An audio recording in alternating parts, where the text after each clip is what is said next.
Hello बच्चों, good morning, नमस्ते। स्वागत है आपका जय गुरुदेव फिजिक्स क्लासेस में। आज अपन 11वीं क्लास स्टार्ट करने वाले हैं, जिसका हमें फर्स्ट चैप्टर देखना है, सेंटर ऑफ मास। ठीक है, तो सेंटर ऑफ मास की हमें ज़रूरत क्यों पड़ी, इसके क्या यूजेस हैं, हमने क्यों इसको ड्राइव किया था। ठीक है, तो इसके बारे में अपन देखते हैं कि सेंटर ऑफ मास की हमें ज़रूरत क्यों पड़ी। तो इसके लिए देखो, अपने एस.सी. वर्मा का एक एग्जांपल है, जिससे हम उसे समझने की कोशिश करते हैं। कोई भी मान लो एक बॉल है, ठीक है, अपन ने बॉल को क्या किया है कि पकड़ के ऐसे और रोटेट करके ऊपर फेंका है। ठीक है, तो देखो तो सिचुएशन ऐसी बनेगी जैसे कि ये कोई बॉल है, ठीक है।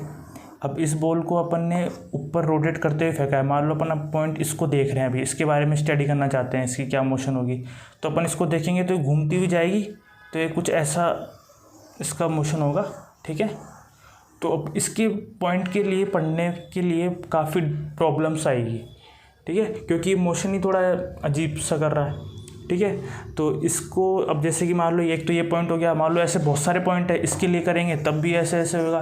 तो ठीक है, तो सबके लिए मतलब ऐसे स्टडी करना बहुत मुश्किल वाला काम हो जाता है। ठीक है, तो यहाँ पे अपन को सेंटर ऑफ मास की जरूरत पड़ती है, ताकि जैसे मान लो अपने यहाँ पे ये बोले इसका अपन ने सेंटर ऑफ मास यहाँ पे है। ठीक है, अब इसके बारे में अपन स्टडी करेंगे तो इसका मोशन कैसा होगा, आप देखोगे सीधा होगा, बिल्कुल स्ट्रेट होगा। ठीक है, तो इसके बारे में स्टडी करना इजी होगा इसके बजाय। ठीक है, तो अब इसके जैसे कि मान लो फिर अपन को इसके लिए स्टडी करना है, तो इस सेंटर ऑफ मास के पॉइंट के रिस्पेक्ट में अपन इस वाले पॉइंट की स्टडी कर सकते हैं। ठीक है, तो सेंटर ऑफ मास का एक तो ये यूज़ है। उसके बाद में मान लो अपन देखते हैं कि एक ये अपना ये होता है मार्कर। ठीक है, अपन इसको मान लो ऐसे फेंकते हैं सीधा। ठीक है, लेकिन अपन कोई भी किसी भी पार्टिकल के लिए मान लो अपन इस पर स्टडी करना चाहेंगे तो वो रोटेट करता हुआ जाएगा। मान लो यूँ फेंका अपन ने घुमाते हुए, तो ऐसे घूमता हुआ जाएगा। ठीक है, तो अब वही सेम इसकी तरह हो जाएगा, क्योंकि अपन इस मार्कर पे अब मान लो इस पॉइंट पे देखना चाहते हैं, तो ये घूमता घूमता घूमता घूमता ऐसे जाएगा। ठीक है, ऐसे जाएगा। तो अब वही इनकी स्टडी करना बहुत मुश्किल हो जाएगा। मान लो ये पार्टिकल है तो ये भी ऐसे जाएगा। ठीक है, लेकिन हम इसमें अपन मान लो कि सेंटर ऑफ मास मान लेते हैं, मान लो यहाँ पे। ठीक है, यहाँ पे अपन ने सेंटर ऑफ मास मान लिया। यहाँ पे सेंटर ऑफ मास मानेंगे तो इसकी जो मार्कर की जो मोशन आएगी वो ऐसे आएगी, सिंपल। ठीक है, तो इसके बारे में अपन स्टडी कर सकते हैं। ठीक है, तो ये इसका एक एग्जांपल ही हो गया। तो हम इसके और भी बहुत सारे यूज़ होते हैं जिसके अंदर सेंटर ऑफ मास के, लेकिन ये जो आपके हैं मेन एग्जांपल दिए हुए हैं एस.सी. वर्मा में अच्छी अच्छी बुकों में। और जैसे कि अपन देखते हैं कि ये कोई एक स्फीयर है, ठीक है, और ये रोटेट करा हुआ है, रोटेट कर रहा है ऐसे। ठीक है, और इस पर एक फोर्स भी लगा हुआ है। ठीक है, और अपन को जैसे कि इस वाले पॉइंट की एक्सेलरेशन है वो कुछ और होगी, यहाँ की कुछ और होगी। ठीक है, मान लो इस वाले पॉइंट की कुछ और होगी, तो अपन कैसे स्टडी करें। तो इसके लिए फिर हमको एक सेंटर ऑफ मास मानते हैं। जैसा आपने फॉर्मूला पढ़ा होगा, F = होता है ma। ठीक है, तो यहाँ पे जो a होता है, एक्सेलरेशन होता है, वो किसका होता है, सेंटर ऑफ मास का होता है। ठीक है, तो एक यहाँ पे भी इसका यूज़ होता है, सेंटर ऑफ मास।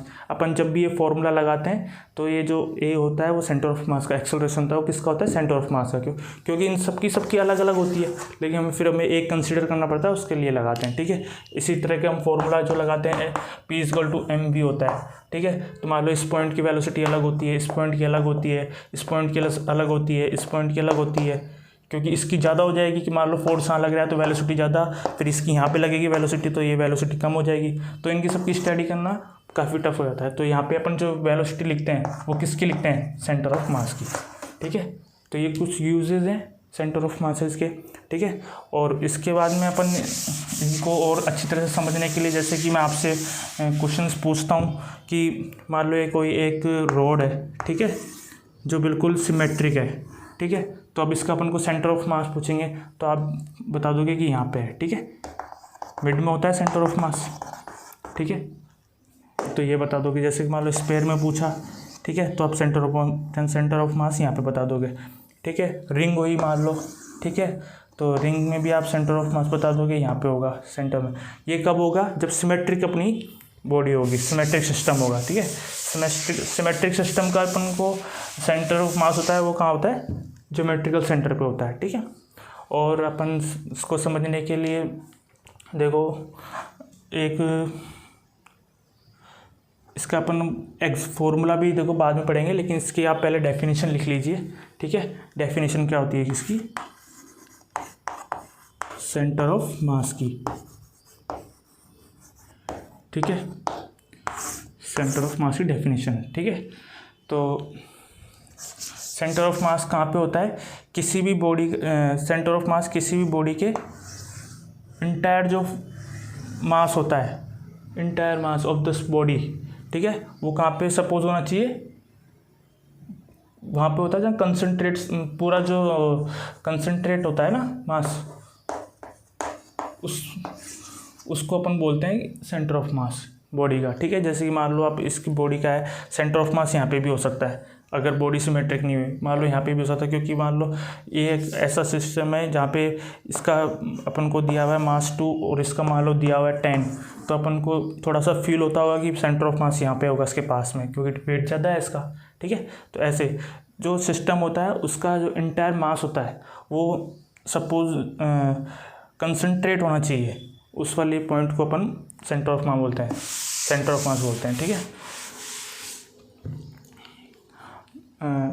तो इसकी अपन डेफिनेशन लिखना चाहेंगे तो लिखो, the centre of mass of system of particle, ठीक है, system of particle is a point at which the entire mass suppose to be concentrated. ठीक है, ये इसकी डेफिनेशन हो गई। अब इसके डेफिनेशन होने के बाद में इसके अपन फॉर्मूला पढ़ते हैं। फॉर्मूले पढ़ने के लिए देखो हमें एक ये लगाया है यहाँ पे, एक्स एक्सिस है, ये वाई एक्सिस है। ठीक है, ये कोई मास m1 है। ठीक है, इसका पोजीशन वेक्टर यहाँ से r1 है। ठीक है, ये m2 है, इसका पोजीशन r2 है। ठीक है, अब अपन को इसका सेंटर ऑफ मास निकालना है। ठीक है, तो सेंटर ऑफ मास निकालने के लिए देखो फॉर्मूला क्या लगेगा, m1 r1 m2 r2 upon m1 plus m2। ठीक है, तो ये इसका एक फॉर्मूला हो गया, पोजीशन वेक्टर हो गया। ठीक है, अपन को काफ़ी सारे इसके न्यूमेरिकल भी करने हैं इसके, और जैसे कि मान लो अपन को x कोऑर्डिनेट चाहिए। ठीक है, x कोऑर्डिनेट में चाहिए सेंटर ऑफ मास। ठीक है, तो यहाँ पे क्या आएगा, x centre of mass m1 x1। ठीक है, इसके आगे वेक्टर लगा लेंगे, वेक्टर पोजीशन वेक्टर है ना, m2 r2 वो x2 upon m1 plus m2। Similarly करके अपन y का भी लिख सकते हैं। ठीक है, y का सेंटर ऑफ मास क्या हो जाएगा, m1 y1 m2 y2 upon m1 plus m2। ठीक है, इसी तरह जेड का भी अपन लिख सकते हैं। ठीक है, तो ये इसका एक वैल्यू होगी कि अपन को सेंटर ऑफ मास किस तरह से निकालते हैं, इसका एक फॉर्मूला हो गया। ठीक है, ये फॉर्मूला याद कर लेना, इस पर काफ़ी सारे न्यूमेरिकल आपके 11th में हैं। ठीक है, और अब अपन इसके लिए देखो आपको एक चीज़ और बता दूं, सेंटर ऑफ मास ज़रूरी नहीं है कि किसी बॉडी के अंदर ही हो। ठीक है, बॉडी के बाहर भी हो सकता है, बाहर भी लाइज कर सकता है। ठीक है, जैसे कि मान लो ऐसा है कि ऐसे लिख लो, नोट करके लिख लो। ठीक है, centre of mass lie outside the body. ठीक है, कैन, ये बाहर भी अपन इसको कर सकते हैं। और मैं आपसे क्वेश्चंस पूछूं कि जैसे कि मान लो ये 3 स्पेयर हैं। ठीक है, ढंग से बनानी है ये 3 स्पेयर। देखो ऐसे बताता हूँ, आप लोगों को बताना है इसमें सेंटर ऑफ मास कहाँ पे होगा। ठीक है, ठीक है, ये सिमेट्रिक बॉडी है, आप इतना ध्यान रखो। ठीक है, तो और अब इसको अपन ने एक लाइन खींच दी है ऐसी वाली। ठीक है, ये सिमेट्रिक बॉडी है। तब आपसे पूछे कि इसमें सेंटर ऑफ मास कहाँ पे होगा, तो आपको देखो सिमेट्रिक बॉडी है तो इसमें अपन को जो जियोमेट्री है उसका सेंटर जो होगा वो उसका सेंटर ऑफ मास होगा। तो देखो आपको इस तरफ से देखोगे तो एक आपको लाइन ऐसे दिखेगी जो पूरा बराबर में इसको बांट रही है। ठीक है, और एक यहाँ से ऐसे लाइन जाती हुई देख सकते हो आप। ठीक है, एक यहाँ से भी ऐसे जाती देख सकते हो। ठीक है, तो इसका सेंटर ऑफ मास यहाँ पे हो जाएगा। ठीक है, और अगर मान लो अपन एक रोड ले लेते हैं। ठीक है, या फिर एक मान लो 2 मास ले लेते हैं अपन, ठीक है, 2 मास ले लिए, इसका m1 है, इसका m2 है, ठीक है, और m2 क्या है, ग्रेटर देन m1 है, ठीक है। तो आपको पता हो उनकी जो मिड की डिस्टेंस है वो d है, तो आपको फील हो रहा होगा कि कहाँ पे सेंटर ऑफ मास होगा, m2 की तरफ, क्योंकि ये थोड़ा वेट इसका मास ज़्यादा है, ठीक है। तो इस तरह के सेंटर ऑफ मास के कुछ एग्जांपल है, कभी कभी जो MCQs में पूछ लेता है तो इस टाइप के क्वेश्चंस आते हैं जो आपको देखते ही बताने होते हैं कि यहाँ पे इसका मास कहाँ पे हो, ये सेंटर ऑफ मास कहाँ पे होगा, ठीक है। अब इसके बाद में अपन ये जो फॉर्मूला होता है उसको लगाने की बजाय अपने एक शॉर्ट भी फॉर्मूला लगा सकते हैं, ठीक है। शॉर्टकट जो होता है उसका भी देख लीजिए आप, न्यूमेरिकल अपन इसके बाद में करेंगे, पहले एक बार शॉर्टकट तरीका भी देख लीजिए। जैसे कि मान लो यहाँ पे m1 है कोई, ठीक है, और ये m2 है, ठीक है, और इसकी जो डिस्टेंस है वो d मान लो, ठीक है, और इसका सेंटर ऑफ मास मान लियो यहाँ पे है, ठीक है। अब अपन से क्वेश्चन मान लो ऐसे पूछते हैं कि सेंटर ऑफ मास m2 से कितनी दूरी पे है, ठीक है, या फिर m2 से कितनी दूरी पे है, ठीक है। तो इनकी जो अपन को वैल्यू निकालने के लिए, जिसकी मान लो इसकी r1 है और इसकी r2 है, तो इसकी वैल्यू निकालने के लिए अपन सीधा फॉर्मूला लगा लेते हैं, r1 equal to m2 r, जो इसकी डिस्टेंस होती है वो लिखते हैं, अपॉन इन दोनों का मासेस का एडिशन करना है, ठीक है। तो ये एक शॉर्टकट तरीका होता है, आप ये भी लगा सकते हो फॉर्मूले के अंदर, ठीक है। और r2 मान लो निकालना है तो m1 और ये इसका जो डिस्टेंस होगी d upon m1 plus m2, ठीक है। तो ये इसका अपन ऐसे सेंटर ऑफ मास से इसकी डिस्टेंस निकाल सकते हैं, ठीक है। आपके जो 11th है उसमें ऐसे क्वेश्चंस आने की प्रोबेबिलिटी बहुत ज़्यादा होती है, ठीक है। तो ये आपको ये क्वेश्चंस इस तरीके से भी आप शॉर्टकट कर सकते हैं अगर आपको जल्दी करना है तो, ठीक है, नहीं तो उस फॉर्मूले से सारे सवाल हो जाएंगे, ठीक है, वो 100% वैलिड क्वेश्चन है।